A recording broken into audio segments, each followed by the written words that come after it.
Journaliste, psychothérapeute, véritable icône du programme Confessions intimes, donc sur TF1 et sur NT1 maintenant. Depuis le 16 juin est disponible ton livre, Karine. C'est ça qui s'appelle Jalousie quand tu nous tiens aux éditions Michel Lafon. Alors moi j'ai plein de questions pour toi.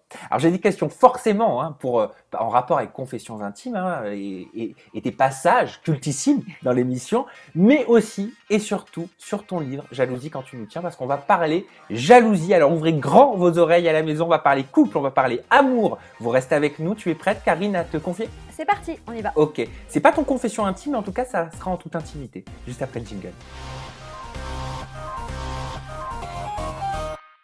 Donc je le disais en introduction, depuis 2006 tu interviens dans l'émission Confessions intimes. Est-ce que c'est l'émission qui t'a donné envie d'écrire ce bouquin, Jalousie quand tu nous tiens? Alors, oui, l'émission m'a donné envie d'écrire ce livre parce que, comme tu le sais, on a eu affaire à pas mal effectivement, de couples de jaloux. Donc, je me suis dit qu'il y avait un vrai manque aujourd'hui dans les livres, dans les guides pratiques sur ce thème-là. Et j'ai envie d'approfondir un petit peu le sujet. Et moi-même, j'ai été un petit peu jalouse par le passé, donc c'était une sorte de petite Ah thérapie bon? aussi. Oui, C'est une confession? Tu as été absolument, jalouse, Karine, dans le absolument. passé? Je ne suis pas fière de moi, mais j'ai été jalouse aussi par le passé. Donc ça, voilà, c'était une manière aussi de venir en aide à ceux qui ont pu traverser les mêmes choses que moi. Donc oui, ça me tenait particulièrement à cœur. Et c'est bien de le dire aussi, de savoir avouer qu'on a Absolument, été soi-même jaloux. exactement. C'est déjà, on a fait la moitié du chemin. Exactement. Et au-delà d'un simple livre, tu vas me dire si je me trompe, mais tu l'as dit, j'ai moi aussi véritablement l'impression qu'on a affaire à un manuel pratique. Est-ce que c'est ça? Oui, tout à fait. En fait, je me suis vraiment mis un point d'honneur à ce que ce livre soit très pratique à Mhm. lire, très attractif et pas rébarbatif. Je te cache pas que je suis allée plusieurs fois dans des librairies pour voir s'il y avait déjà des livres qui traitaient de ce thème-là. Et souvent, on a affaire à des livres de psychologie un peu ardus, pas forcément accessibles à tout le monde. Et moi, je voulais vraiment que tout le monde puisse se retrouver dans ce livre, que tout le monde puisse comprendre, apporter de vrais éclaircissements, de vraies informations, de vrais conseils, et que ce soit bien découpé, bien clair et bien visuel. Donc ce que l'on retrouve à l'intérieur, différents types de jalousie sont listés. Il y a des tests de personnalité, des Absolument. tests de possessivité, une liste d'écueils à éviter, des Mm. conseils également à suivre. Est-ce que tu voulais que ce livre soit engageant? Parce qu'en tout cas sur le papier, il le semble. Ben, je voulais que ce livre soit une vraie aide pour les gens qui souffrent de la jalousie ou qui vivent avec des gens qui sont jaloux, parce que c'est pas facile non plus. Ah non. Et donc, on a les deux aspects. On a aussi des conseils pour les gens qui subissent toutes ces formes de jalousie. Donc, je voulais vraiment que ce soit voilà, quelque chose qui soit, comme tu le dis très bien, engageant, qui donne envie d'avoir les informations. Et c'est pour ça qu'en fait, chaque chapitre, chaque problématique est illustrée par une histoire Mhm. de couple vécue qui nous permet de rebondir après sur les conseils, les informations et tout plein de choses. C'était important pour toi d'avoir du témoignage, un petit peu comme dans l'émission Bien quelque sûr, part, c'est-à-dire d'avoir des véritables personnes qui ont vécu des situations et qui en parlent.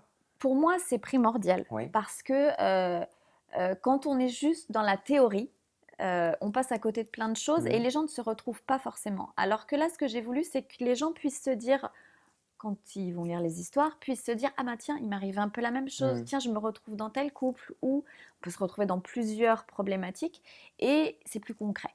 Alors qu'est-ce que c'est réellement comme sentiment la jalousie? Parce qu'on sait tous ce que c'est que la Ouais. jalousie, mais est-ce que c'est une maladie? Certains peuvent se poser la question.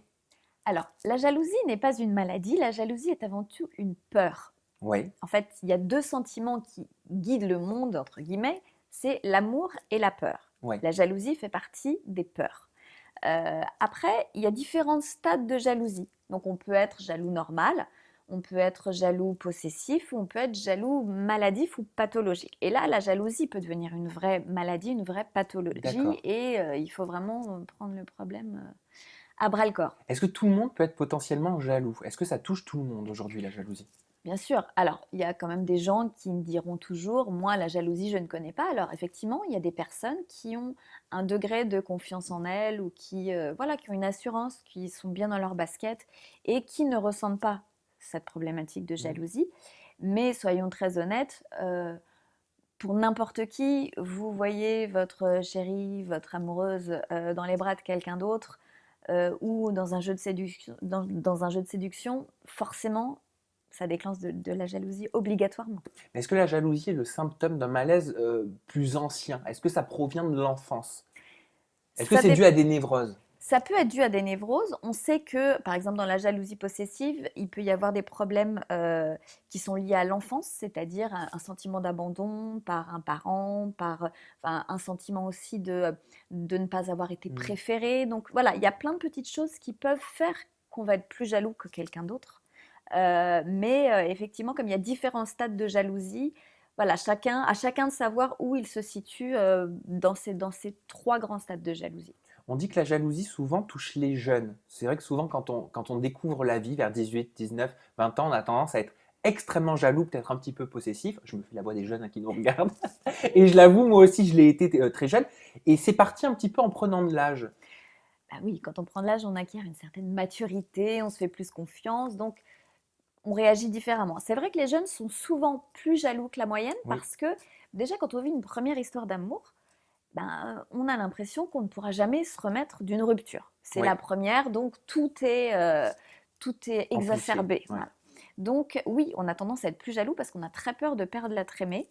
Et puis, quand on est très jeune aussi, on teste ses sentiments, on teste l'attraction qu'on peut avoir sur quelqu'un, on teste effectivement l'attachement que peut avoir cette personne pour nous. Donc, c'est une sorte de galop d'essai Mhm. quand on est jeune. Voilà, tout est amplifié. Pour les personnes qui nous regardent, en lisant ton bouquin, en lisant ton livre, Jalousie quand tu nous tiens, est-ce qu'ils vont y trouver véritablement des clés pour pouvoir mieux appréhender au quotidien leur jalousie? Je l'espère, en tout cas, je l'ai écrit pour ça. Oui, J'ai rencontré beaucoup de couples qui étaient très démunis oui, vis-à-vis de justement de ce problème, et je me suis dit voilà, l'important c'est d'apporter des vraies solutions concrètes. Et c'est pour ça que voilà, dans mon livre, il y a après chaque problématique, il y a les à faire, à éviter, des choses, voilà, des points très concrets d'accord. selon les types de jalousie, mais pour moi, c'était vraiment important d'apporter des vraies solutions réelles et pas juste être dans l'analyse de la jalousie. Est-ce qu'on peut en guérir de la jalousie? Bien sûr, heureusement. Alors, on peut guérir de la jalousie, c'est-à-dire qu'on peut apprendre à la contrôler, à la maîtriser, à faire en sorte qu'elle ne nous fasse plus souffrir. Parce que c'est ça, en fait, le Qu'elle ne problème. nous empoisonne plus au quotidien? Exactement, exactement. Après, ça nécessite quelquefois l'intervention d'un psy ou la mise en place voilà, d'astuces, voilà, de petites choses pour nous aider. Mais oui, on peut se sortir en tout cas d'un cercle vicieux de la jalousie, bien évidemment, et heureusement, et c'est pour ça que j'ai écrit ce livre. Après, voilà, ça demande quand même des petits efforts, un petit peu de travail, une prise de conscience et plein de choses. Mais Ouais. c'est dur parfois d'avoir du recul, tu sais, sur sa propre jalousie. À quel moment faut tirer la sonnette d'alarme? À quel moment est-ce qu'on se dit, bah tiens, faudrait que je me renseigne sur le sujet, que j'essaie de trouver des clés? Alors, il faut tirer la sonnette d'alarme quand on sent que cette jalousie commence à faire souffrir, et soi et l'autre. Il y a des petites phases de jalousie qui sont pas vraiment problématiques, c'est-à-dire, on peut être dans une relation un peu routinière, un peu plan-plan, et de voir son chéri ou sa chérie se faire draguer, ou voilà, ça peut relancer un peu la machine. Mais à partir du moment où ça devient quelque chose de récurrent, c'est-à-dire que cette jalousie intervient plusieurs fois par semaine, où ça donne lieu à beaucoup de disputes et où cette jalousie n'est pas forcément justifiée, il faut commencer à s'inquiéter et en tout cas à prendre le problème un petit peu au sérieux parce que souvent, un excès de jalousie mène à la rupture du couple, contrairement à ce qu'on envisage au départ quand on est jaloux. Exactement, d'où l'importance d'en prendre conscience et Exactement. de pouvoir faire le nécessaire. Et le nécessaire, vous pouvez le trouver donc dans Jalousie. Quand tu nous tiens, c'est disponible depuis le 16 juin donc aux éditions Michel Lafon. Vous avez des tests de possessivité, des conseils à éviter, des conseils à suivre. Bref, vous aurez toutes les cartes en main en gros pour pouvoir maîtriser Tout votre à fait. jalousie. Et toi, ce que tu maîtrises très bien, Karine, c'est confession intime. Parce que ça fait maintenant 10 ans, hein, on va C'est le dire, ça. hein, c'est depuis C'est une longue 2006 que histoire. voilà, que tu Ouais. interviens dans Confession intime, donc c'était sur TF1, maintenant Ouais. c'est sur NT1. Comment est-ce qu'on passe de psychothérapeute pas animatrice, mais à psychothérapeute dans tel programme?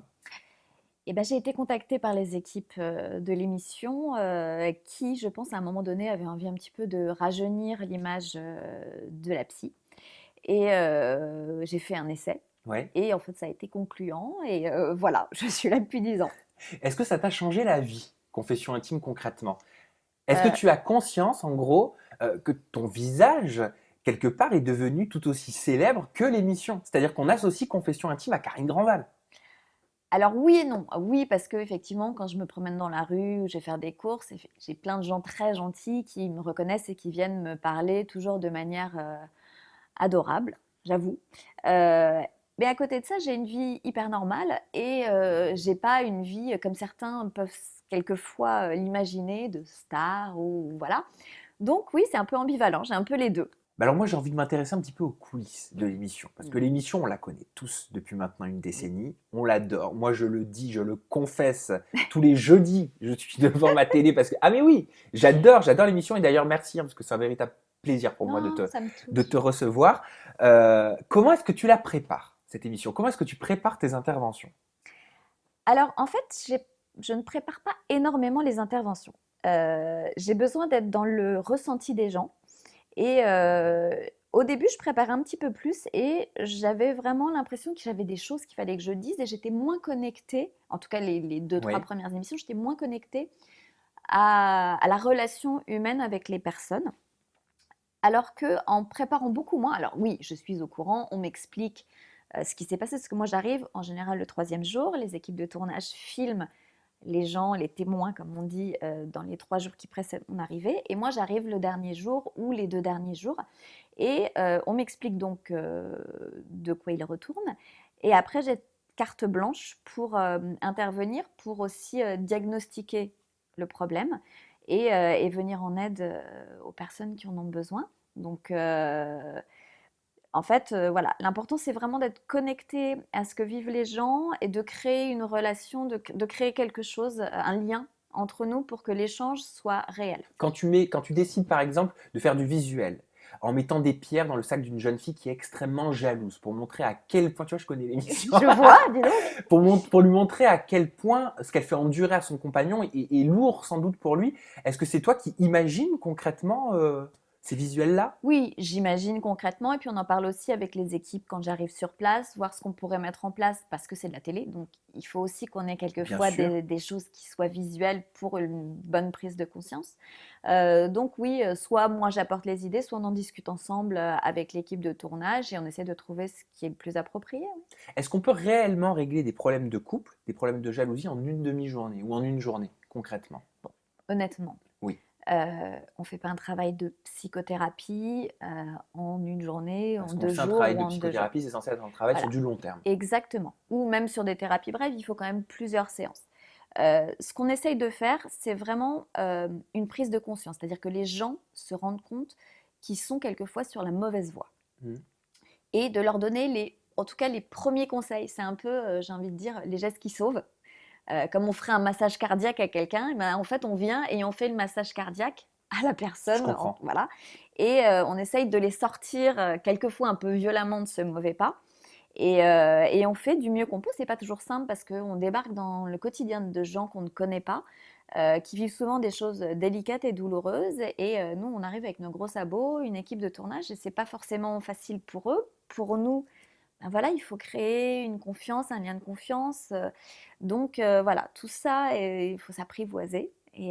Mais humainement, c'est hyper enrichissant. J'imagine. Hyper Tu enrichissant. interviens souvent donc dans des problèmes de couple et de Ouais, jalousie, ça on l'a dit. Est-ce qu'il est ouais. déjà arrivé qu'une femme, qu'un témoin soit jalouse de toi? Parce que c'est vrai que je te le cache pas. Moi, je me le suis dit en regardant l'émission, je me suis dit non mais attends, Karine Grandval, enfin, excuse-moi, hein, mais vulgairement, elle est trop bien physiquement quoi. Mignon. Et elle arrive comme ça avec une femme extrêmement jalouse, possessive. Enfin, de te voir arriver, une femme comme toi, je veux dire, ça doit.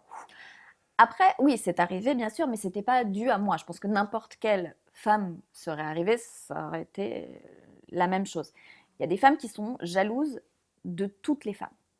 Donc, l'arrivée de l'une d'elles est forcément Bah problématique. oui, parce que moi, quand je les vois, tu sais dire non, tu regardes pas les magazines, Voilà. tu regardes pas, ah non, elle est blonde, tu regardes pas. Mais enfin, ça doit être très dur ton arrivée parfois. Bah, quelquefois, oui, on sent qu'il y a un peu de tension. Après, à moi, c'est vraiment mon rôle de mettre les gens à l'aise et de détendre l'atmosphère par un peu d'humour, par voilà, une petite discussion, juste moi et la personne, pour que la personne se rende compte voilà, qu'il n'y a pas de souci, et quand je suis vraiment là pour l'aider.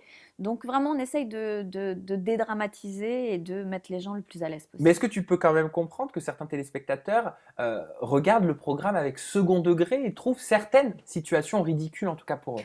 Oui, bien sûr. Alors moi, quand j'interviens, vraiment, je fais ça avec le plus de sérieux possible, le plus d'humanité pour vraiment aider les gens. Après, c'est de la télé. Oui, effectivement, que ce soit par des appels à témoins ou par des castes, on a souvent affaire à de fortes personnalités ou à des histoires un petit peu qui sortent un petit peu de l'ordinaire. Et je pense que c'est le but, sinon cette émission n'existerait pas depuis 10 ans et ne fonctionnerait pas comme elle fonctionne aujourd'hui. Donc, il faut qu'il y ait un petit côté divertissement aussi pour donner aux gens envie de venir. Et puis, il y a aussi à la fin, oui, la résolution. On essaye d'apporter des solutions à ces gens qui souffrent. Et justement, on a l'impression que la solution, en gros, à chaque fois que tu interviens, on a l'impression qu'il y a une baguette magique. C'est ça, ma poudre de perlimpinpin C'est ça. avec ma sorcière bien-aimée, comme ça, c'est Est-ce moi. que c'est la condition sine qua non, le happy ending? Oui, c'est souvent la condition sine qua non parce que on essaye d'apporter vraiment une solution aux problèmes des gens et montrer que rien n'est inextricable et qu'on peut se sortir même de choses qui ont l'air quand même très compliquées au départ. Après, très honnêtement, il est arrivé que quelques mois après notre intervention, certains couples qui allaient mieux se Reflanche. séparent finalement et reflanchent parce que quelquefois, chasser le naturel, il revient en galop. Mais on a quand même un bon taux de réussite dont je suis fière et je continue à recevoir des messages et des nouvelles de gens auprès de qui je suis intervenue pour me dire qu'ils sont ravis, très heureux en couple, qu'ils ont fait des bébés, que tout va bien. Donc, Ah, donc tu reçois des nouvelles? ouais, Les gens te ah ouais, recontactent, ah, ça doit être ouais. sympa ça. Pas tous, Oui, mais ouais, certains. Et puis la production aussi me donne des nouvelles oui. des gens assez Parce que toi, régulièrement. j'imagine que de ton côté, tu peux peut-être pas. Je veux dire, il y a tellement aussi de témoins, tu peux pas prendre Je des peux nouvelles de tout le pas, monde. non, je peux pas prendre des nouvelles de tout le monde. Vous imaginez bien, en 10 ans, c'est un peu compliqué. Oui, il faut ouvrir une société là. C'est ça. Mais j'aimerais beaucoup, hein. Cela dit, si j'avais le temps, je le ferais avec plaisir.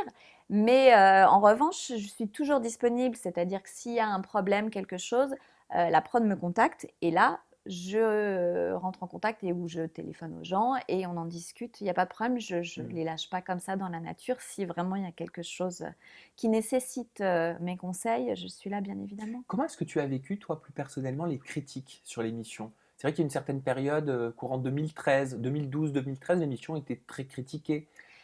En fait, ce qui s'est passé, c'est qu'il y a eu cet épisode Rémi Gaillard. Exactement. Euh, et Qui avait décidé donc en de gros, de piéger tendre un l'émission. piège à la production. Exactement. Après, moi, j'étais pas sur ce sujet.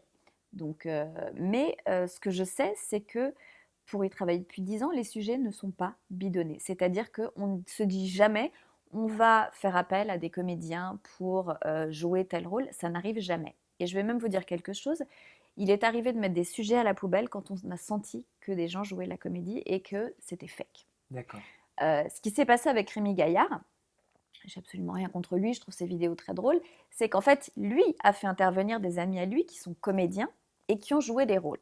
Et comme ça peut arriver, c'est-à-dire qu'on ne demande pas aux témoins de jouer la comédie, mais on peut leur demander, par exemple, de refaire une scène. Ce qui est tout à fait Voilà, normal sur un tournage, quel que soit le exactement, tournage, même un tournage exactement. culinaire, on doit refaire des Bien séquences. sûr, on fait des mises en situation, on fait une scène. Donc je sais que la journaliste qui est intervenue à ce moment-là, effectivement, a dit à la jeune fille, bah écoute, tu as l'air d'être très en colère contre lui, mais il faut que tu l'exprimes parce que sinon il ne le comprendra pas. Et du coup, ça a été interprété comme, bah tiens, je te demande de faire ça.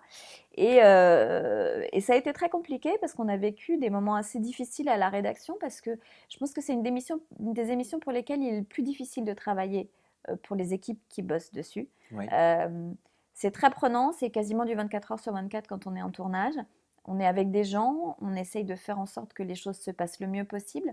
Et ces critiques ont été ouais, un peu douloureuses. Ouais. Ouais. Tu les as pris personnellement, même si toi tu n'étais pas sur le programme, je veux dire, c'était quand même aussi quelque part ton image qui Oui, était entachée. ouais, parce que on a une vérité mine de rien dans cette émission, et je trouve ça vraiment dommage que les gens la remettent en question.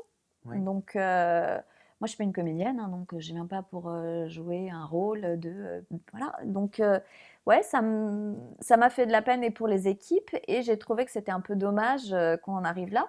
Et je me dis qu'on aurait pu faire venir un journaliste ou quelqu'un dans l'émission d'un média quel qu'il soit pour qu'il assiste réellement à un tournage et ça aurait peut-être été une bonne chose. Pourquoi est-ce que tu n'es pas présente dans les derniers inédits diffusés sur NT1? Moi, je me suis posé la question.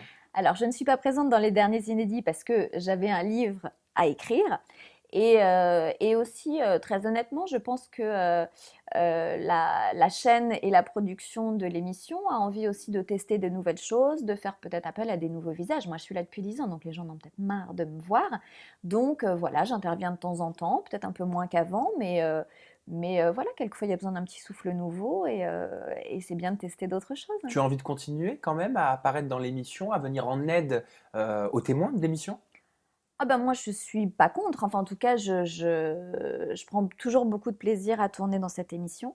Donc s'ils ont besoin de moi, bien évidemment je serai là. Après j'ai aussi d'autres envies, je vous cache pas que ça fait 10 ans que je travaille pour cette émission et j'ai envie de tenter d'autres aventures aussi. Bah oui, mais est-ce que ce serait toujours dans le coaching, dans la psychologie? Est-ce que tu n'aimerais pas, au final, avoir ta propre émission de coaching? Ah, j'aimerais beaucoup. Mais après c'est pas si simple. Aujourd'hui en télé C'est tout pas est un évident. petit peu compliqué, Exact. mais En tout cas, tu as la légitimité.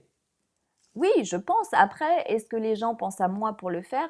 J'en suis pas forcément sûre. C'est vrai que les gens ont un peu tendance à nous mettre dans des petites cases, à nous coller une étiquette. Je pense que j'ai certainement l'étiquette confession intime bien placardée sur moi comme ça. Et peut-être que les gens se disent pas forcément que j'ai envie aussi de tenter d'autres choses. Est-ce que tu as proposé, je sais pas, peut-être au groupe TF1 des concepts ou à d'autres chaînes? Euh, alors, j'ai proposé des concepts à une ou deux chaînes qui, effectivement, trouvaient ça super. Mais aujourd'hui, on sait tous qu'en télé, c'est un petit peu difficile et qu'on a plutôt tendance à mettre à l'antenne des concepts qui ont été testés à l'étranger, qui ont déjà fait leurs preuves. Donc, c'est un peu difficile aujourd'hui d'arriver, surtout que je suis quand même pas grand-chose, je suis personne vraiment en télé aujourd'hui. Et c'est difficile d'arriver comme ça, et d'être directement à la tête d'une émission. Mais tu es aussi journaliste. Avant d'être Absolument, psychothérapeute, ça faut pas l'oublier, hein. Certaines absolument. personnes ne le savent peut-être pas. Donc, hors émission de coaching, est-ce que ça t'intéresserait de pouvoir avoir un rôle dans une émission, peut-être en tant que chroniqueuse, Bien animatrice, je sais sûr. pas, par exemple sur Touche pas à mon poste? Oui, touche pas à mon poste ou sur d'autres émissions, bien évidemment. Après, moi, ce que je me dis, c'est que effectivement, je suis journaliste, mais avec cette petite valeur ajoutée de psychothérapeute. Et bah, je trouve qu'aujourd'hui, en plus, bah, là, avec les élections présidentielles qui se profilent à l'horizon, on n'a pas tellement de décryptage psy de ce qui se passe dans les médias ou de ce qui se passe dans l'actualité. Et ouais, ça, j'aimerais beaucoup faire un petit décryptage psy ouais, de l'actualité, ça me tente très bien, ouais. Alors, décrypter le côté psychologique des people, tiens, ça pourrait être un concept. Carrément, bien Voilà, sûr. parce que les Ouais, people ont aussi beaucoup bien de sûr. problèmes de jalousie Oui, et mais ça autres. permet d'analyser des situations, des comportements, d'essayer de comprendre pourquoi. Et voilà, et ça, je trouverais ça intéressant. C'est vrai qu'il n'y a pas beaucoup ça aujourd'hui. Ouais. C'est vrai que le côté psychologie est peu développé encore Mm. en télé. Brièvement, qu'est-ce que tu penses des émissions de coaching que nous avons aujourd'hui en France? Je pense notamment à SOS, Ma famille a besoin d'aide avec Pascal Sautens, Ouais, ou encore bah, Le Grand Frère, hein, tout simplement, sur ouais. NT1 avec Pascal Maquin. Bah, moi, je trouve que c'est très bien parce que, effectivement, beaucoup de gens, là on parle de la problématique des ados, beaucoup de gens ont des difficultés avec leurs adolescents, alors sans aller forcément dans les extrêmes de ce qu'on voit dans ces émissions, mais ça donne toujours des pistes, en tout cas des pistes de réflexion et des idées de choses à mettre en place pour que la situation en général s'arrange. Donc je trouve que c'est un rôle éducatif qui est positif vraiment. Et puis je connais les deux Pascal. Ouais, c'est vrai. Bien sûr, et ce sont deux personnes que j'apprécie énormément, qui ont de grandes qualités humaines, les deux. Et je trouve que les deux font très bien leur boulot. Et j'espère que leur émission continuera pendant longtemps. Et un spin-off. Moi, je te verrais bien, par exemple, oui, je te verrais bien, par exemple, apparaître dans Super Nanny, parce que c'est vrai que souvent, il y a la problématique des enfants, mais Ouais, la problématique, souvent, vient du couple. tout à fait. Non, mais il y a un vrai problème de communication dans beaucoup de couples et on n'éduque pas les gens là-dessus. Mais c'est vrai que oui, moi, je serais ravie d'intervenir pour en parler dans une émission ou dans une autre, bien évidemment. Moi, je suis passionnée par le couple, par l'amour, par les relations humaines en règle générale. Et j'en ai fait un peu mon cheval de bataille. Donc voilà, si les gens ont besoin de moi, je suis là. Et ben voilà, dites-nous d'ailleurs à la maison où est-ce que vous avez envie de voir Karine Grandval si vous voulez, voilà, si vous l'adorez dans Confession Intime et que vous voulez la voir encore sur la décennie à venir, hashtag ETI ou alors hashtag en toute intimité Karine Grandval. On le lance. Le arrobase, il est très important pour pouvoir te contacter, te poser des Bien questions, sûr. te donner peut-être un ressenti sur ton bouquin. Hein. On rappelle qu'il est sorti le 16 juin. Eh bien, c'est arrobase chabichette. Oui. C'est mignon. Pourquoi? Alors pourquoi? Parce que quand j'ai créé mon compte Twitter, je me suis rendu compte que mon nom était déjà pris. Alors je ne sais pas si c'est par une vraie Karine Grandval ou Ou un par fake. d'autres gens, ou un fake. Et bon, j'ai pas eu très envie de me lancer dans la bataille, voilà. Et en fait, j'ai un de mes meilleurs amis avec qui on se donne des petits surnoms. C'est mon chabichou, je suis sa Eh bien, c'est chabichette. très mignon, voilà. Et du coup, voilà, c'est parti comme ça. Donc, Chabichette pour Voilà. pouvoir te poser des questions. Jalousie, quand tu nous tiens, donc disponible depuis le 16 juin aux éditions Michel Lafon. On l'a dit, un test de personnalité, conseils à éviter, conseils à suivre. Vous aurez toutes les cartes en main pour pouvoir gérer votre jalousie. Moi, je suis content de l'avoir lu et ça m'a même donné des petites astuces pour mon quotidien. Je suis ravie. Voilà. Karine, j'ai plus qu'à te remercier. C'est moi qui te Merci. remercie, c'est parce que c'était un super moment. Ah bah moi Ouais, aussi, très vraiment. agréable. Plaisir Vraiment. partagé. À la maison, j'espère que ça vous a plu, que vous allez vous poser des questions peut-être sur vous-même, que vous en avez appris également plus grâce aux réponses de Karine. Et on se donne rendez-vous prochainement pour de nouvelles aventures et de nouvelles interviews en toute intimité. Bye bye.